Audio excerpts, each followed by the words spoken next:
అయోధ్యలోని శ్రీరామ్ మందిరం జనవరి 22, 2024న ప్రాణప్రతిష్ఠ కార్యక్రమంతో అయోధ్య రామ మందిరాన్ని మన దేశ ప్రధాని మోదీజీ ప్రారంభిస్తున్నారు. అయోధ్య రామ మందిరానికి విచ్చేయడానికి 1000 ట్రైన్లను ఏర్పాటు చేశారు.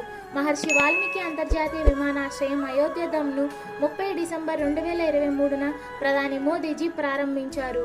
380 అడుగుల పొడవు, 250 అడుగుల వెడల్పు, 161 అడుగుల ఎత్తు, మొత్తం 28,000 చదరపు అడుగులు కలిగిన ఈ ఆలయం 2.77 ఎకరాలలో ఉంది. 20 అడుగుల పొడవైన అంతస్తులు, 392 స్తంభాలు మరియు 44 తలుపులతో 3 అంతస్తులు ఉన్నాయి. ఆలయ నిర్మాణంలో ఇనుము మరియు ఉక్కు వాడలేదు. మందిరం పూర్తిగా రాళ్లతో తయారు చేయబడింది మరియు ఇనుముకు బదులుగా రాగి, వైట్ సిమెంట్ కలప వంటి వాటితో నిర్మించారు. గందకి నది నుండి 60 మిలియన్ సంవత్సరాల పురాతన శాలిగ్రామ్ శిలలతో చేశారు విగ్రహాన్ని.